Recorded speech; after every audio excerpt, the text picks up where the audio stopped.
All good and back. Coach, whenever you're ready. All right. Looking at the game, had a very back and forth first half. Defensively, they moved down the field and got some points on us right off the bat. Then we come right back offensively. Devon had a great run. We popped it in the end zone. Did a nice job, and it was going back and forth. They scored. I think we held them to a field goal. I think the first one, and we went up, and then they come back and forth. We moved the ball extremely well.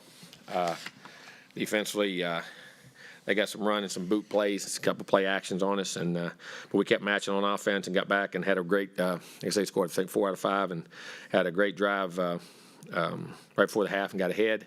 Come out the second half, it was just I couldn't get going again. Had good play action, trying to get fake it to him, and got a run and couldn't get the running game going again. Got some third and longs on those first 2 drives. The first 3 plays, I think we ran a play action and had a boot and they covered. We could have probably ran for 3 or 4 yards, threw it away. Then the second run was a 1-yard gain, and we're third and 9, and just had a chance down the middle and to throw it a hair, and then come back and had 2 runs for 1 yard and 2 yards. Didn't get it going, go back on the third down, and missed a blitz coming on a twist side inside and got some pressure. And then got a play action and got going again and got up to midfield and thought we had a penalty down the sideline, but they didn't think so. And an RPO missed and then missed a third down off of it. Still had a chance, though. Come back after that, we had a pass and we hit a run for nothing. And then, unfortunately, hit the official with the ball on a third down, and we could convert it.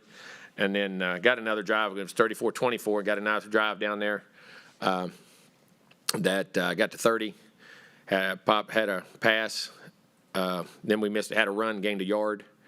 And then had a 3rd and 7. Had a guy open. We just got beat on the pass rush. One of the times we got beat, and they cost us a turnover and cost us. Defensively, we weren't getting these. They come out and got a score in the second half, and we just got to come out in the third quarter and play better.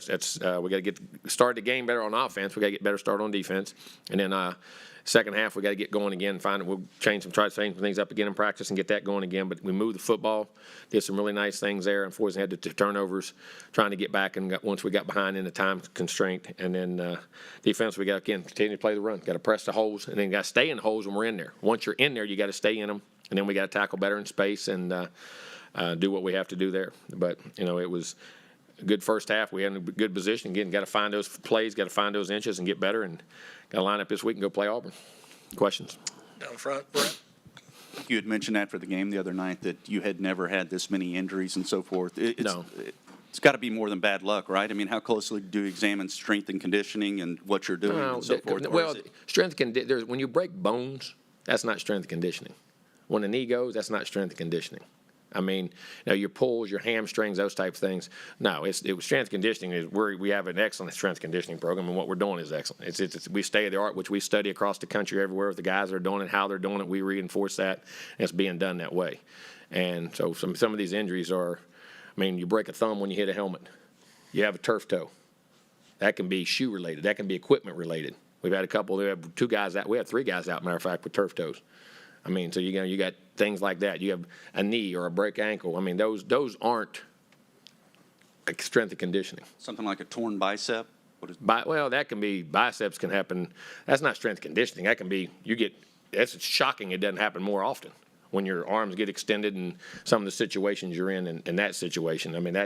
That's one time, and that's the only one I've ever had. So you think it's just all bad luck? I do. I don't think what we're doing strength conditioning, we're on top of everything. And it's the state of the art of what's going on at all levels. Yes. Also, in your 5th year, why do you feel like y'all are so young? I think you have guys come out early in draft. I think you have transfer portal, and I think we recruited well. And you got some really good young players that pushed their way through it. And I think you're seeing a lot of teams across the country at times. I think you're going to see this more periodically now that the transfer portals come in, transfers, young guys playing, getting recruiting classes. That's going to be periodically. It's how it happened in basketball. Once that all hit, you see all those great programs. Guys aren't staying, or if they're not playing, they're not staying. I think hopefully you can get guys to do that. But I think in time, this is going to be periodically. You look at some of your top teams right now; they're playing tons of guys. It's funny when we played Alabama. 2 corners are true freshmen. When have you ever seen that? When have you ever seen they had a redshirt freshman quarterback a year ago? We had a freshman. I'm just using them for an example. As jumped in my head, some D linemen, some of those young players. When Anderson was playing, all those guys. You get some of these high-profile guys. You're playing a lot of young guys, and you're going to. And I think it's going to be what's going to happen more and more across college football, as you'll see in the next 3, 4, 5, 6 years if the rules don't change. Second row, David. Jimbo, to follow up a little bit on that, does it make you want to reevaluate the balance of veterans and maybe using the portal for more veteran guys? Well, I say that, and you keep going to the portal, and I'd love to have the portal. But when a guy gets in the portal one day and he knows where he's going, and you can't have contact with him till then, somebody's talked to him before then. So there's a fine line on how you work that and how that thing needs to be ironed out too. Because when they jump in for a day and then 2 days later they know exactly where they're going, I mean, yes, you want the portal. You're going to use every aspect, portal, recruiting, everything known to man and what you're doing, but you got to do it by the rules. Second row, Olin, and then to the left side.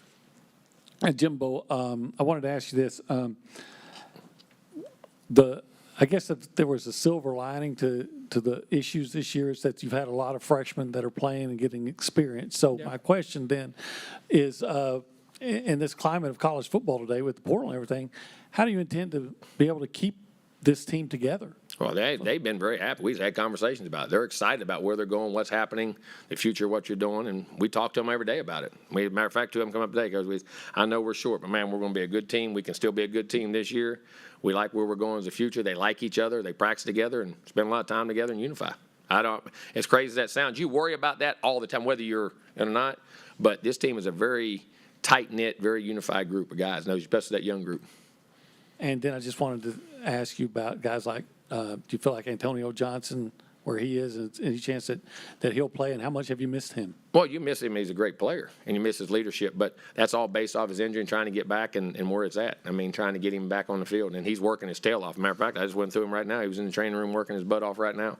And he's one of the guys on guys, pushing guys, being a great leader when he's not out there playing, and hopefully we can get him back out there. He's trying like heck right now. He was in there right now to get treatment. To the left, Zach. Jimbo, there's been a large number of penalties incurred on punt team. Is that something with communication or false starts? No, what happened the other day was a trainer got one of our players and didn't notify one of the coaches. So we didn't have a substitution. We took a delay game on the punt. And sometime when you're up to the 40 or 42, 41, we don't mind taking one to back it back up because it allows your pooch punt a little more room to get a full swing. It's like you're in between clubs. So sometimes you'll take a 5-yard penalty when you're around the 40-yard line, 45-yard line, depending on where you're trying to go to make sure it doesn't. You get a greater chance of kicking it back because we do such a good job of putting it inside the 10. He does a really good job, and we try to get those distances right for him in that regard. And the other one, what you're referring to, which we were backed up on the 25, a guy had gotten they were looking at a minor injury on him, and they didn't notify coach, so we didn't have the substitution didn't get done. The communication between the trainer and the coach didn't get done. Okay. And then kind of piggybacking on what some other folks have asked you and might have answered some of this, but for you personally, how frustrating has this season been? Not frustrating. It's disappointing. You don't get frustrated. You get frustrated, you make bad choices. You quit coaching. You quit, you look at different things for a different reason. When you're disappointed, you reason why things are going wrong and where the problems are, and you keep coaching your tail off. And it's disappointing because you had a chance to have a good team, still have a chance to have a good team, and haven't found those inches in those plays. But at the same time, disappointment is part of life, and you deal with it and how you deal with it, and you get the guys better, and you teach off of it. I mean, you teach from it as you go going forward, and some of the tough times make the great times that much better. Down front, Travis, and then to the left, Cease. With how the season's gone, when you get a loss, is there a certain level of triage that has to be doing, generally speaking, with recruiting all the time. That class? You keep those relationships close, and like you say, even when recruiting's going well. I mean, recruiting, you can be going well, and they'll say, well, them 3 guys are playing. I don't see them. I've had that happen. Those 2 guys, I thought I'd come in and play. They're doing real well. Where am I going to play? You know what I'm saying? It goes when you're good or you're bad. Recruiting is a never-ending game, no matter whether you're having success or you're having failure or you're having anything in between, that it's ever-changing in today's world. And people, like I say, because of the ability of communication in our world today, you see more of it because the accessibility to players because of cell phones and social media, that people can constantly just be in their ear 24 hours a day. And that's all based off relationship.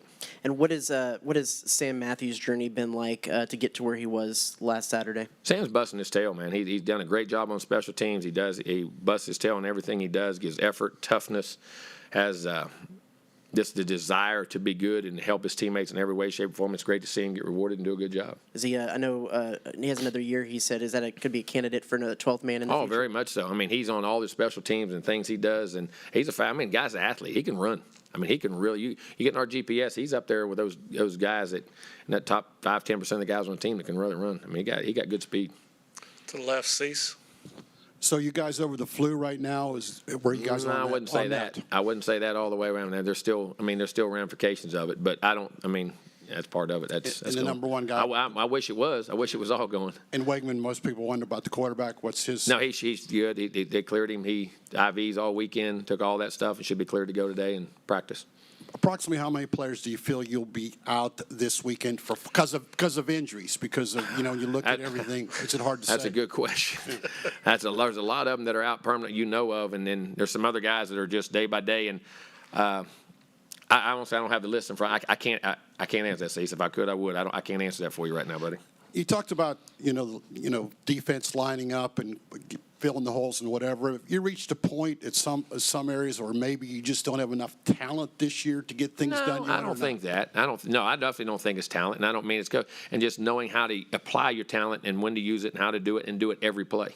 I mean, some of the scheme, like you say, in schematics and schemes in which we're running, it's a lot of the same principles and same. Like I said, we kept a lot of the same things we did a year ago.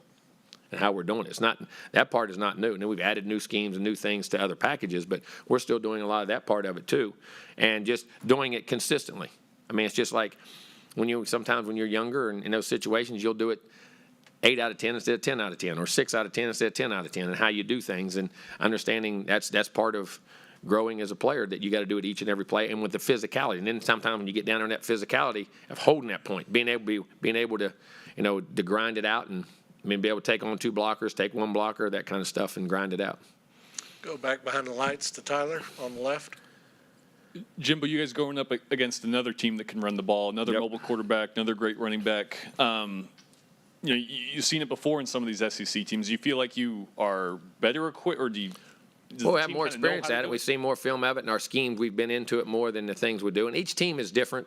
You say that, you can unify them, but how schematically they run it can be, each team can be a little bit different, but overall picture, you're still the same principles of, you got to unify what you got to try to take away, and then what you got to expand on, and make sure you have edges and make sure you have everybody accounted for, and then a little bit different. But hopefully from the experience that we've had, from the different looks and the multiplicity of looks we've had, that we've gained a lot of experience from that, from our players and their vision of what they'll see and how they need to see it. We'll stay back behind the lights to the right, Ben. Coach, I guess going off Cease's question a little bit, do you have an idea as far as the secondary depth and just where things are with some guys? I know some guys have been out with injuries and flu. Well, I don't have that list in front of me, and I don't want to get into injuries and a ton of it now. That doesn't, no offense to y'all, but I mean, that tells the other guys who's what, when, where, and why too. So where that's at. But that changes too. I mean, and I say that daily and weekly by guys coming back. Some guys are back. Some guys we think will be back during the week. Some guys you think are today. Some guys may be Wednesday. I mean, it's just different. That's by how their bodies react is, there's not an answer. I can't give it to you.